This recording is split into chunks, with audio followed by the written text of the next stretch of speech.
Quadriga Special, Habemus Papam, a signal to the world.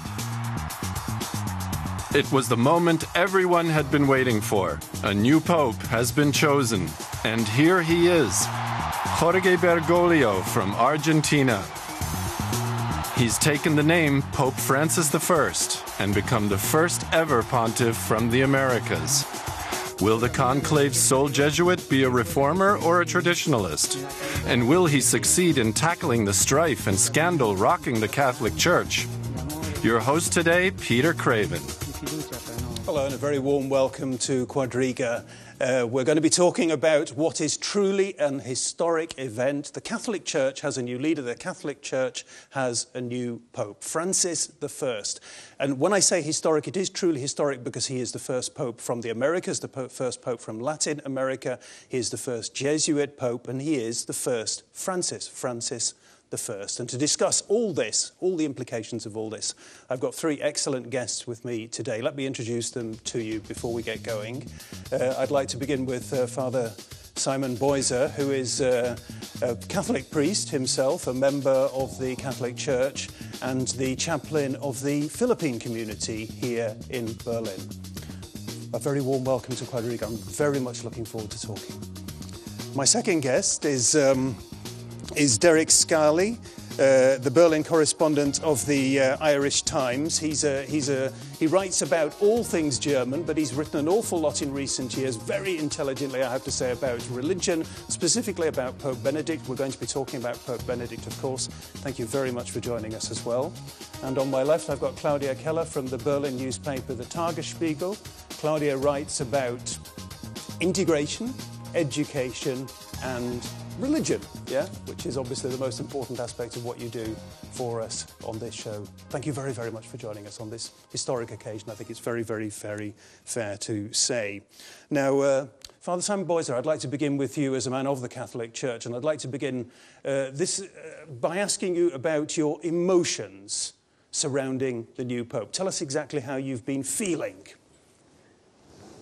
I'm happy that we have a new Pope, and I'm really curious about his name because Francis is very unique, and if you remember the name, that is, you could relate to the Saint Francis of Assisi and the Saint Francis Xavier.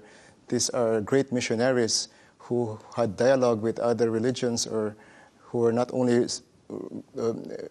limited to the church, but they went out, and the message of Saint Francis of Assisi is known for his involvement with the poor. And I think that's a very radical message in today's times.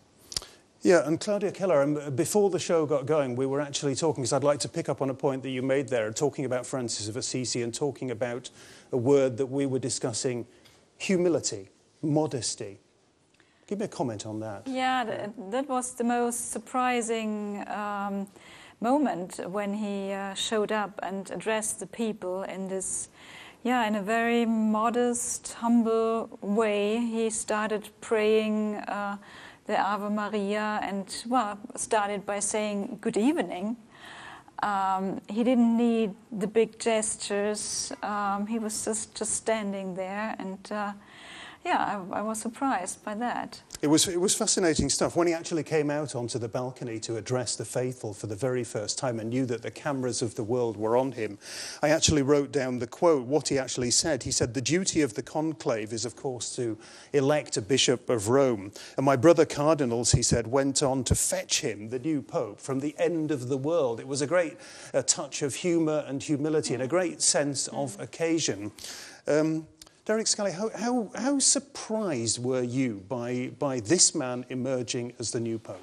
Well, I've always decided I will allow myself to be surprised. I'm not a betting man, and I think if the lesson of this is that people really need to learn the lesson. There's no point betting on this.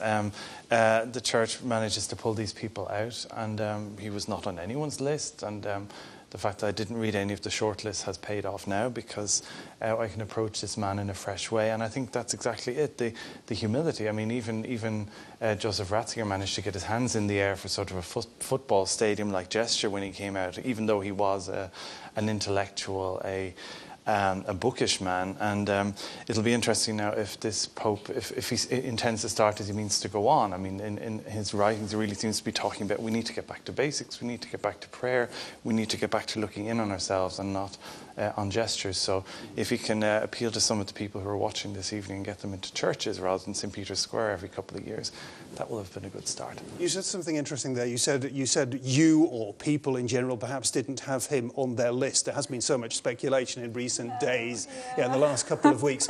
I mean, how familiar is the Pope, the new Pope, to us here? You know, what do we know about him?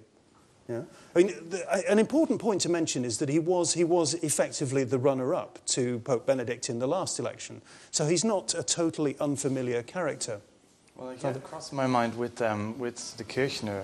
Obviously, he's had a lot of dealings as Archbishop of Buenos Aires with the Kirchner, with Mrs. Kirchner, and the sense there that he was treading that very fine line between leader of the church and politics. And his remarks about the scandal of poverty, I do remember them crossing my minds, because that's very strong language. It's almost getting back to basics and old-fashioned to actually talk about the scandal of poverty. And he was talking about the modernization process in Argentina. It's all very well and good, but what about the poor people?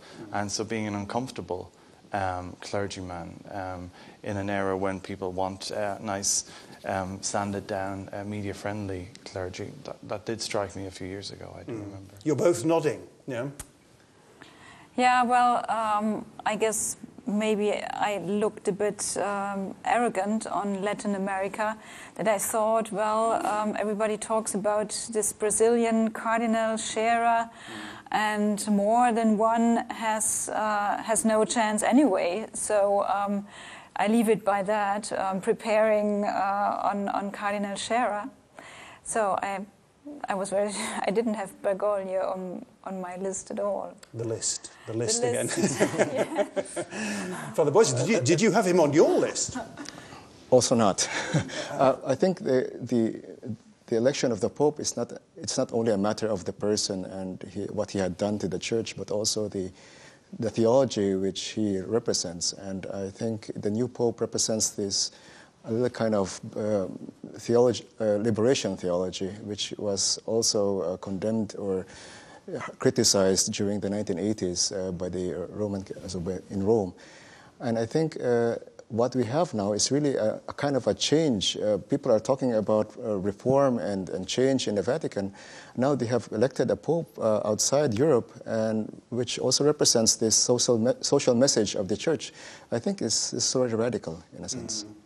So positive messages, a lot of initial approval or openness to what this man possibly could achieve in the Holy See. But I'd like to just let's talk about one thing. I mean, he's not a young man by any manner of means. Let's just talk about that aspect of this story. He's 76 years old. And I've read he had already a heart disease. He overcame a heart kind of disease in 2010. So. And he has one lung. So. He had a lung removed at an early age, so yes, he did. He also seemed, he seemed a little. I mean, obviously, it's an overwhelming moment. I wouldn't like to step out onto that balcony, but it didn't look the freshest. But I suppose it had been a long day for him as well. I don't think he was overwhelmed by the moment. He looked particularly relaxed, but as you're saying, I mean, he looked rather frail. One could possibly construe, and after all, Pope Benedict has only just stepped down. Because of that very factor, because of his human frailty, because of his physical frailty. There are observers who are saying he might also become a kind of transition pope. I wasn't going to say that. The word that comes to mind is the word that we used last time about Pope Benedict, where we were all proved wrong because he didn't become a long. It wasn't a long. We should get used to transitions. Maybe. Okay. Could it be that they have deliberately? I mean. Perhaps you could tell us best of all, have they chosen, because the conclave was relatively short, pretty much everybody agrees, the observers, and they came up with the new Pope. Have they deliberately chosen somebody who they have high expectations of to turn the Church around, a real mission for the future, or have they chosen a caretaker? If you notice what the cardinals were saying before the conclave, there was this common message that they wanted a pope which has a vision for the future for of the church, and also a pope which is not only a theologian but also a diplomat and also a pastor who could relate with the people. And I think with the new pope, these three requirements are met. Mm-hmm. He does tick all the boxes. I think one of the criticisms of Joseph Ratzinger is that he did his time as Archbishop of Munich, but I mean, going out there and shaking hands and comforting widows was not really his strength, whereas I think with this new man, really he has made his mission there being among the people. They always refer to him as father, even when he had been promoted up through the ranks. So it would be interesting to see that. On the other hand, he does have the intellectual rigor. I mean, anyone who's done his doctorate in Germany obviously has something going on upstairs. So there'll be perhaps a little bit of the Ratzinger going on there. But yet, maybe he'll have the common touch that people so missed and after the departure of Pope John Paul II. So, yeah. Perhaps, hope springs eternal. Well, and all these cardinals who went to the conclave were either elected cardinal by John Pope II or by Benedict. So I don't expect none of them to turn around the church. Theologically, not, no. You were about to say? Benedict once said before being elected as Pope, he said the task of the Pope is not to say his personal opinions, but to represent the tradition of the Catholic Church. And I think it is not on just changing a kind of ideology after a new Pope, just like in politics, where if the opposition party overtakes the government, they will offer a kind of a new program. But in the Catholic Church, it's about continuity, especially in today's times when there's plenty of changes. Are you saying that the new Pope is essentially, despite what you've been saying about, for example, poverty and intellectual rigour, or perhaps linked in with that, he's essentially a conservative? He is conservative in some sense. If you look at his biography as a cardinal in Argentina, his positions regarding same-sex marriage, or he is also against contraceptives. These are clear positions of the conservative Catholic. How would those kind of positions on homosexual marriage, on contraception, how are those kind of positions likely to go down in Germany? Well, I think this Pope from Latin America is not really interested in what the Catholics in Germany are talking about and what their wishes are, like the end of the celibacy or celibacy, or are you saying that the German Catholic Church has been marginalized in the global Catholic Church? Yeah, I would say so. Are you saying at the same time that the European Church has been marginalized in the global Catholic Church?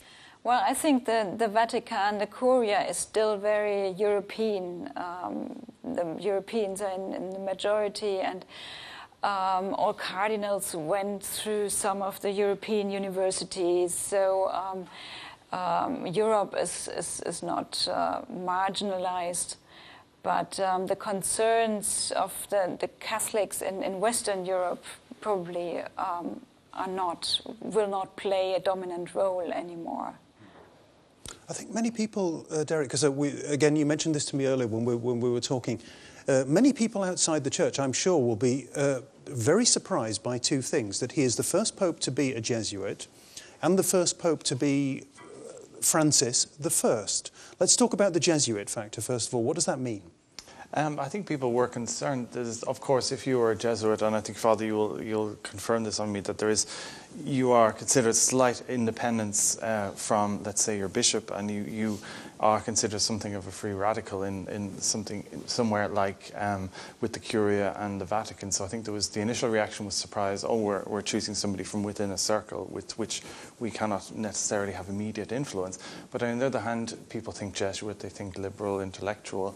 But when you look at his teachings, yes, conservative on moral teaching, but in terms of poverty, very radical. And even just the gay marriage thing, I was struck by something he said recently where he said, it's all very well for you to talk about gay rights and gay marriage and so on, but what about the people starving in the streets? So he might see a correction, and whether or not something is important to the church in Europe. The church in Europe has really sidelined itself. It hasn't necessarily been sidelined by this election. It has sidelined itself. If you're not in, you can't win. And if you're not inside the church and going to Mass, what exactly are you expecting? What influence do you hope to have on this institution? Whereas in Latin America, yes, the churches are still full, and the church has obviously seen the writing on the wall, and to put it bluntly, knows which side its bread is buttered on, and it's not in Europe anymore. So that what we're experiencing, what we have seen with the election of the new Pope is a shift of influence within the Catholic Church to the Southern Hemisphere. Is that the message?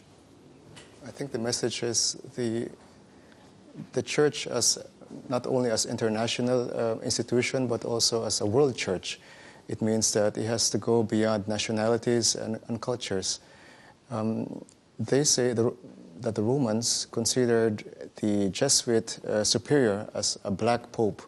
There's this saying, and now we have a Jesuit priest, or who is now a pope. I think it's a kind of a black pope in some sense. No? People are talking about pope coming from Africa or Asia, but I think it's not the color of your skin, but it's a different ideology and theology. Mm-hmm. But on the other hand, the concern for poverty and the third world is something that touches a lot of Germans. And Germans give a lot of money for developing countries. And so maybe especially this Pope might attract a lot of people and might fascinate Germans and Western Europeans. I'm sure you're right, yeah. Just let's go back again. Perhaps you could explain to us just a little bit more, in a little bit more detail, what the significance of the name Francis. They say that Francis is coming from, there's a patron name from the Saint Francis of Assisi, who is an advocate for the poor. And I'm sorry to interrupt, but the choice of this name, is that a specific, do you understand that as a specific reference to Francis of Assisi?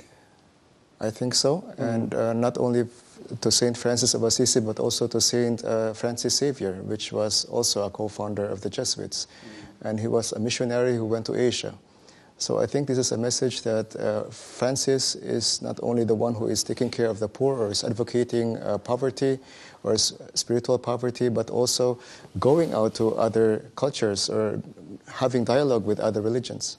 And how do you, the election of this new Pope, how do you imagine that you probably know, probably don't need to imagine, how would you guess that this is being seen in the Philippines, for example? It's difficult to judge. It's been a long time it's in the relatively Philippines. early, I understand, but yes. Nevertheless, this is in relation to the whole question, sort of Northern Hemisphere, Southern Hemisphere. When I was still in the Philippines as a seminary as a student, we were kind of exposed to the liberation theology. When we were doing our pastoral work in the villages, people were talking that we should relate to the poor this liberation theology. And I think if the Filipinos will hear that the Pope has a kind of a sympathy to this theology, then I think they will be happy. And the Pope will have the impression that he is not only an intellectual who belongs to a hierarchy, but a Pope for the people. But is it not what you said earlier? It's not really what he thinks personally. He is now no longer himself. He is representing an institution that has quite clearly put the brakes on liberation theology and can he pull something out of his hat sort of its liberation theology light? There are plenty of misunderstandings concerning liberation theology because people were suspecting this is very political. It's kind of a socialist ideology. But there are theologians, they're saying it's about liberation theology is liberation from exploitation, from being suppressed.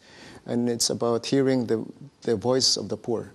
So it's kind of very idealistic. But there are lots of different ways of hearing the voices of the poor. It has to be said. I mean, because there's a distinction that is made between liberation theology and what I suppose the new Pope would call social justice. And that distinction is quite interesting, because it's got to do with the degree to which whatever you do is politicized, is about changing society. Is this new Pope going to be a man who wants to change society? I think when he is trying to promote justice and also helping the poor, it's not just trying to eliminate poverty in material sense, but also eliminate poverty in spiritual sense. I believe there are poor people who have nothing in their lives. They have no money, but they have only their faith. And I think this faith strengthens them. And I think if you have a pope who is concerned for the poor would feel that this pope is not just somebody up there in the hierarchy, but somebody who is for them and also listens to their needs. Mm. Claudia Keller, I wondered if there were, I was thinking earlier about this whole thing about liberation theology and social justice and what have you. Francis I, the message surrounding poverty. I wondered if there was any tie-in, any conscious tie-in among the cardinals with the global financial crisis. Whether this was perhaps some kind of deliberate signal, move? I don't know whether it's conscious or more in the subconsciousness, but yeah, it might be true. And there are so many people who urge for an institution that puts the globalization, the globalized capitalism, a globalized ethics against. And yeah. On the other hand, I was flicking when Pope Benedict stood down. I had a quick flick through Salt of the Earth, his book from the 1990s, an interview book, I think it was from 1995, and he was saying then that, look, it's quite clear when you look at the flight of capital around the world at such speed, this is not sustainable. So even before he was a pope, he was talking about this. The question was anyone interested in listening? Perhaps now that things have... maybe now it's the time to listen. Or maybe he will dedicate his retirement to this, or maybe he will do as he promised and keep out of harm's way. But I don't think there is any shortage of people in the church talking about these issues. But whether they're invited on talk shows or people read the articles they write in newspapers is another matter, or whether they feel that it's not really the church's meat and potatoes. But I suppose at this stage everyone has had their say on the global crisis. Why not the new Pope? Absolutely. Father Boyser was talking about continuity and how important that is for the Catholic Church. Will Irish Catholics want continuity from the old Pope to the new Pope? Well, Irish Catholics, it's a broad church, as they say. I know you have to be cautious, and I know it's a very generalised question. Of course, you would have to distinguish between the Catholics who are still in the church and going to Mass on Sundays and the ones who've decided they voted with their feet and left. There has been a high level of disillusionment.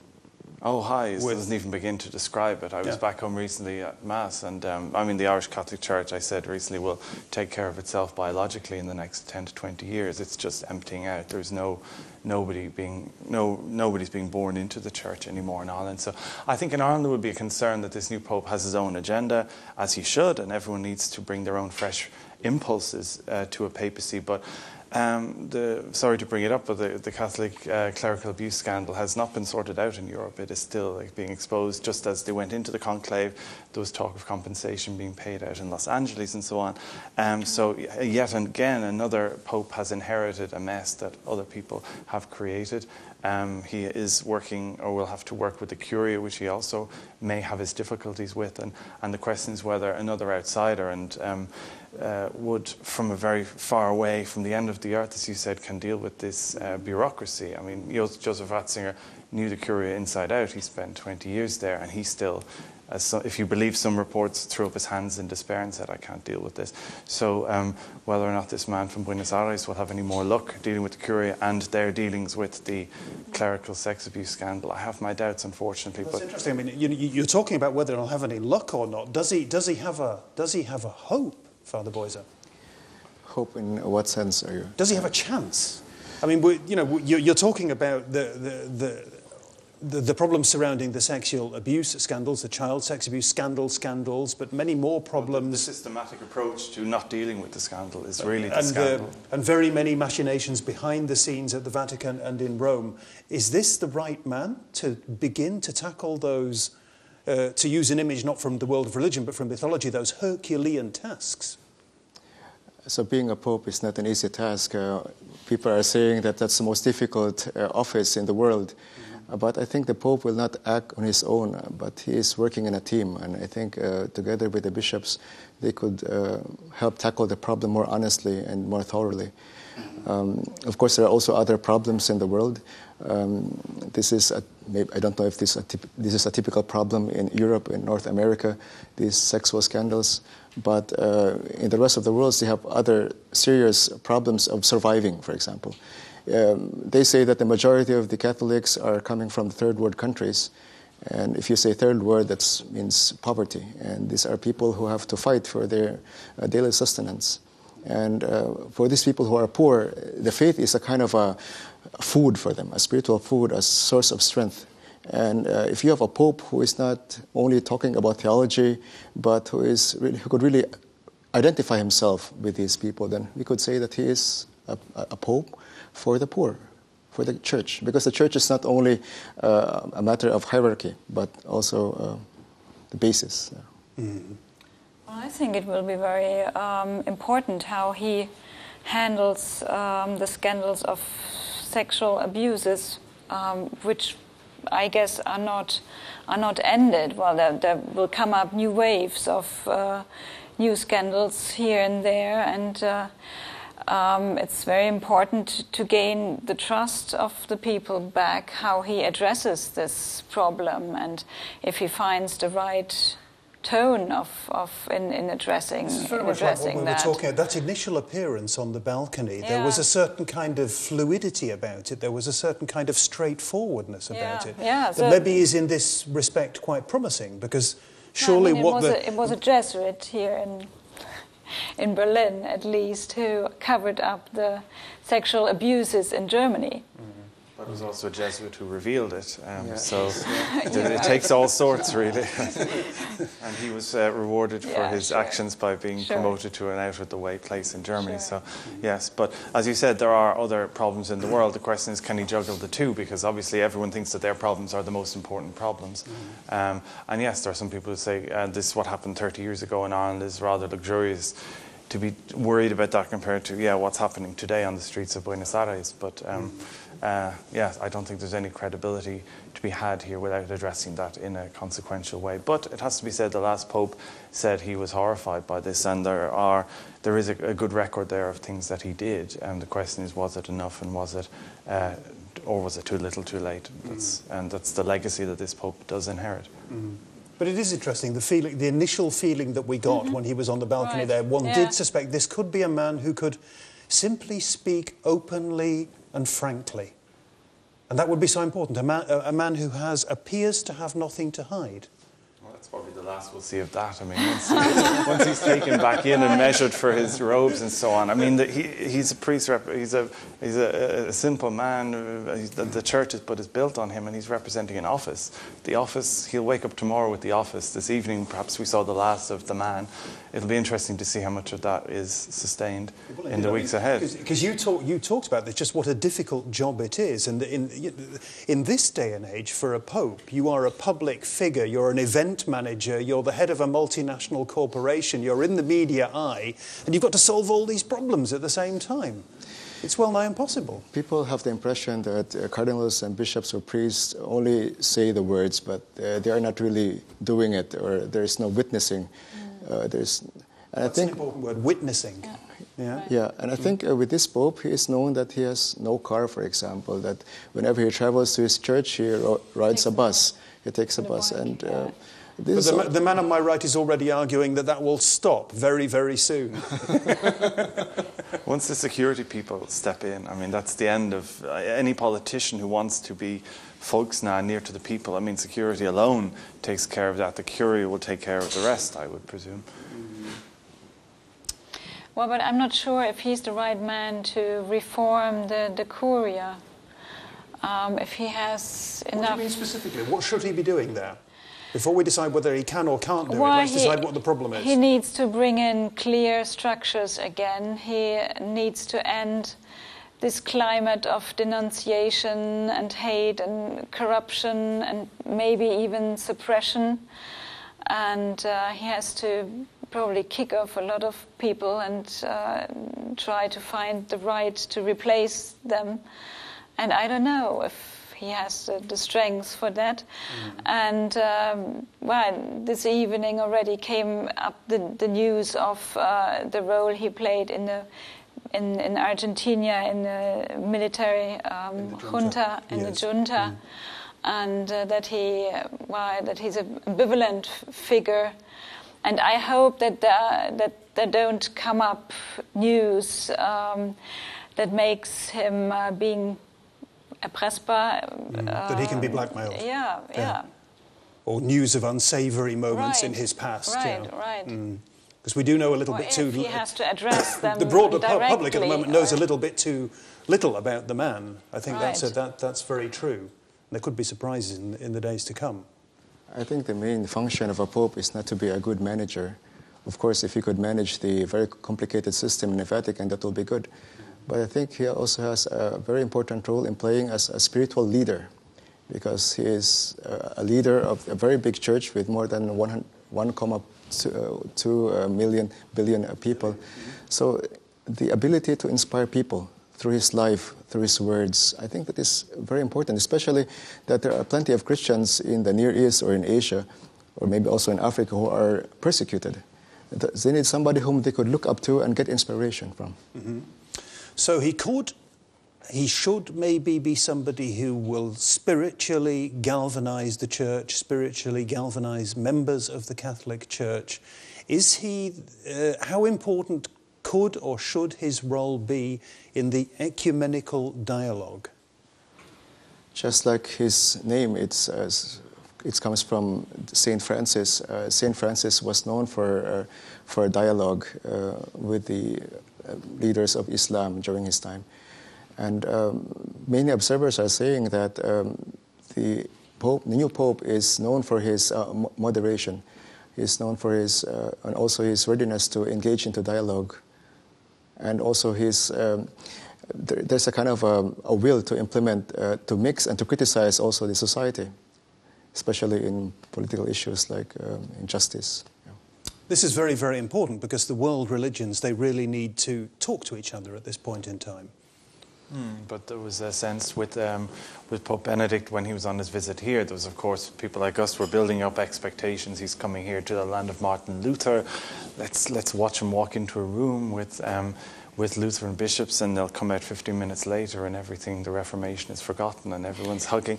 It's just not possible. I mean, I think my local parish priest said now he would like the new bishop of Rome just to keep the doors open. I mean, I think there was a sense, particularly in Germany, from the Lutheran, from the Protestant churches, that there really wasn't even a goodwill to hold the door open for the other, and that with the Martin Luther anniversary coming up the next few years, that will be a crucial issue. It's a very important occasion. Yeah. Yes, and give our viewers an idea of what an important occasion that is, because I mean it's a very German occasion, but it's also in the as an Irish person the who's inter-religious come to, debate. Yeah. Well, as an Irish person who's come to Germany, my understanding really, I mean, I always found the Reformation one of the most fascinating periods of history. But for Germans, Martin Luther is, and will always be the best pope that ever was. You know, they don't need another one. They had and have and will always have Martin Luther. He didn't need white robes. He didn't need the television cameras, and he didn't need white smoke. So that humility has always been there. And I think many Germans were always a bit suspicious of this show. I was listening today to some Germans who were in the Vatican, and they'd just been married. They're Protestant. They were in Rome on their honeymoon. Curious choice for Protestants, Germans. They said they just wanted to see the spectacle, but they were just happy to see the spectacle and go. But they're Protestants. It would be interesting if the Catholics who were there, who saw the spectacle, actually take anything with them, because I think that is what the Protestant side of the church would be a little bit concerned about, that it's to use the old term, it smells and bells and what's behind it, and there hasn't really been a lot of dialogue recently. In fact, with Pope Benedict, people felt slightly insulted that they weren't being taken seriously as a church, and it was a bit patronizing to have dialogue with somebody who really doesn't see you as an equal partner. We were just talking... Oh, Well, Claudia. actually, I'm Protestant, and well, at least on Francis we can agree. Yeah. This is a very complicated issue. Protestantism is not only Lutheranism or Protestants in Germany, but this is a worldwide phenomenon. There are plenty of denominations also in the United States and in other countries also. So if you are going to have a dialogue with a denomination or a Christian community, one thing I think is important is to find similarities, and I think that's what Benedict did when he engaged in the dialogue with the Orthodox Church. There was also a kind of a division. And it says that we are making progress with the dialogue with the Orthodox, but of course you could not save that in one pontificate, that you could engage dialogue in all kinds of denominations. But I think that's the impression of some people, that there is no dialogue. But for us who is working in the basis with plenty, in Germany I have contact with Protestant colleagues. We are working together in hospitals or at schools. And this time, so the theological issues and differences, they could create discussions. But I think on the basis there is more agreement and more cooperation. Let's just talk a little bit, just very, very quickly, because I think we should. Let's talk about Pope Benedict, the former Pope. Let's just talk, I'd like to hear from each of you. Just what is his legacy? What does he leave behind? Faith and reason, do they go together? Is it a contradiction in terms? For perhaps somebody in the slums of Buenos Aires, that sounds like a luxurious problem to be sitting and contemplating. But for somebody like myself in Europe, I thought that is and will be his legacy. How can this great intellectual be a man of faith? How can a man of faith be an intellectual? Reading his books, it's not always the easiest, but it's the issue he grappled with. I would say he almost left the stage before he had come to some synthesis of this. I would say it will be interesting to see if the German media, now they have a new pope, they will now look back on the German pope that they've lost and suddenly have a milder view towards him. I'm predicting, I wasn't a betting man as far as the current pope is concerned, but as far as the previous pope, my prediction is that Germany will suddenly embrace the pope that has now departed the stage as a great thinker. But he always was a great thinker. They just chose to perhaps concentrate on some of the more negative sides of his papacy. Pope Benedict, the former Pope, the former Professor Ratzinger, the intellectual Pope. Yeah, an appreciation there on your part. Yeah, what do you say, Claudia? Well, he left us his wonderful encyclica on Caritas, and on charity. And he, if he wants, he has a wonderful language, and he can address people in a very lovingly way, but often he didn't want that, and he addressed them in a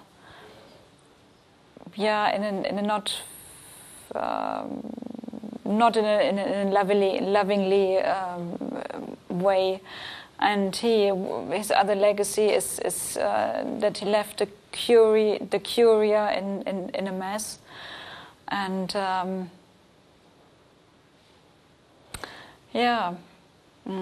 maybe also how to combine faith and rationality. Yes, we will have to think about it. And Father Boyser, what would you say? I think it is difficult now to make a kind of evaluation of what will be his legacy. He's still alive, and what he has written, people have not read this. If you study what he has written, maybe it has an influence on the future direction of the church. People were saying his encyclica with the charity, this is not only a kind of a document for the Catholic Church, but a document for the whole world. For humanity. For humanity. It is a very important message, isn't it? Yes. In our day and age. Yes, yes. And just picking up on that, so what would you, in the best case scenario now, we've talked about the new Pope, about Francis I, what would you most hope and pray for from the new Pope? I hope and pray that the Holy Spirit will guide him, that he will be a Pope for the world church, for the Roman Catholic Church, not only for the Catholics, but also for other Christians, that he will engage in dialogue with other Christian communities and other religions. and also a pope who is near to the people, who could relate with them, especially those who are poor, because they are the ones who are usually neglected and forgotten. Mm. We're coming back to the message, the poor. It's really the core of our discussion here, I think, today. Yeah? Derek, what would you say? Best case scenario? Well, it's always dangerous to say, what would you like? I think that's probably the most often asked question since the last Pope resigned. But to combine the presence of Pope John Paul with the intellectual rigor of Pope Benedict would be good. If you could mix and match your characteristics, I think that would be ideal. And from what I've heard so far, it could be that he actually has that. It's a very demanding job in a media age. But also, personally, I don't think it necessarily comes down so much to the Pope. It's more the people.